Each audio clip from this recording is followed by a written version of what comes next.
Dans cette vidéo, nous démontrons comment prélever une hémoculture via un système ouvert à partir d'un cathéter périphérique nouvellement inséré pour éviter une ponction veineuse supplémentaire. Dès qu'un cathéter a été utilisé ou s'il était déjà en place, cette procédure ne peut pas être effectuée en raison du risque de contamination de l'hémoculture. En utilisant un système ouvert, aucun vide n'est appliqué aux veines.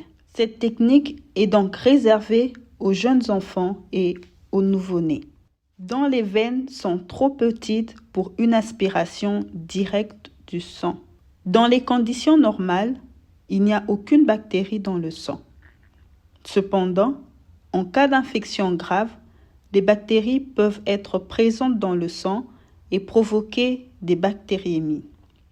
Pour identifier ces bactéries, le sang est prélevé dans un flacon d'hémoculture et mis en culture dans un milieu liquide. Cependant, les bactéries sont également présentes sur la peau humaine et dans l'environnement. Si ces bactéries pénètrent dans le flacon d'hémoculture pendant le prélèvement, le flacon d'hémoculture sera contaminé par des bactéries qui ne proviennent pas du sang du patient. Ces bactéries vont se multiplier pendant l'incubation et causer des résultats faussement positifs. Pour éviter la contamination des hémocultures et obtenir des résultats de bonne qualité, le sang doit être prélevé selon des procédures spécifiques de prélèvement d'hémoculture démontrées dans cette vidéo. Chez les nouveau-nés, les signes et les symptômes des bactériémies sont non spécifiques. Pour les indications de prélèvement d'hémoculture, nous nous référons à notre procédure dans laquelle nous énumérons les signes de danger associés aux infections néonatales graves, les signes d'une infection bactérienne grave et les facteurs de risque périnataux de septicémie néonatale comme indication pour le prélèvement d'une hémoculture.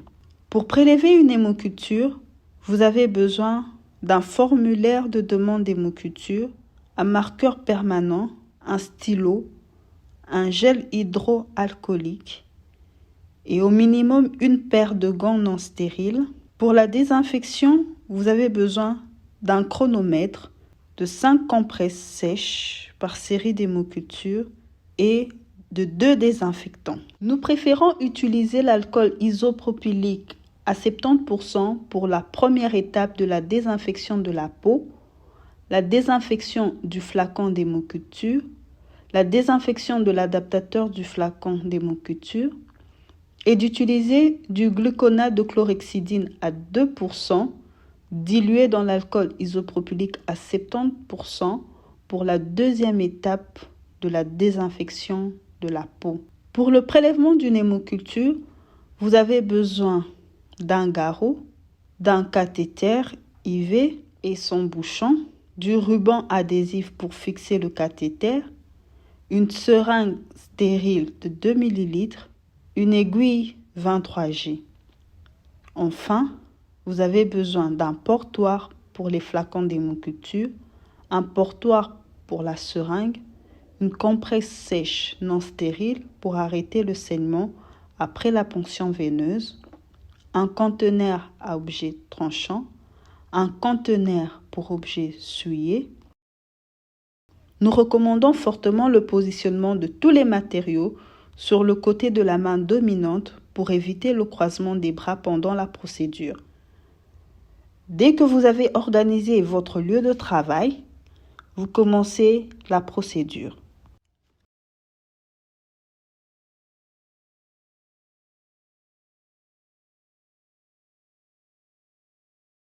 Vérifiez que le flacon d'hémoculture n'est pas périmé.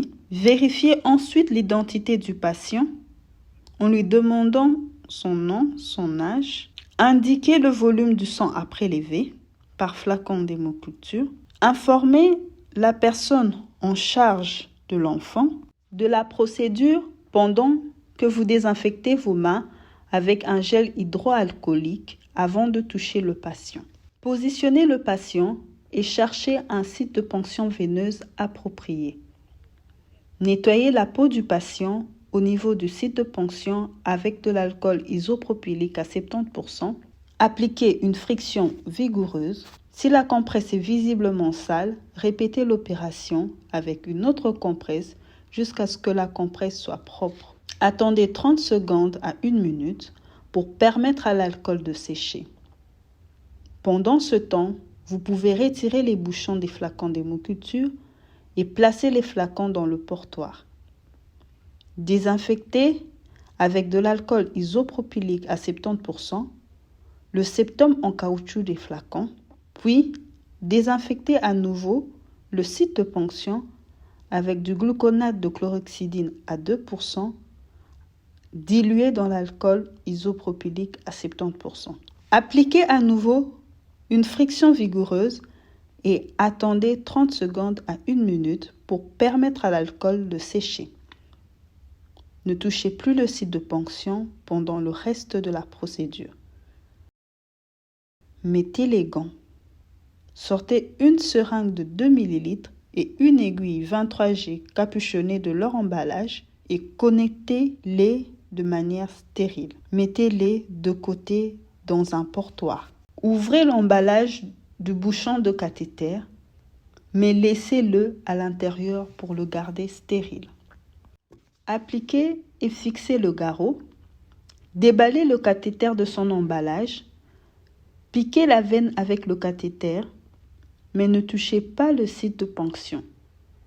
Si vous avez touché le site de ponction, répétez l'antisepsie avant de poursuivre.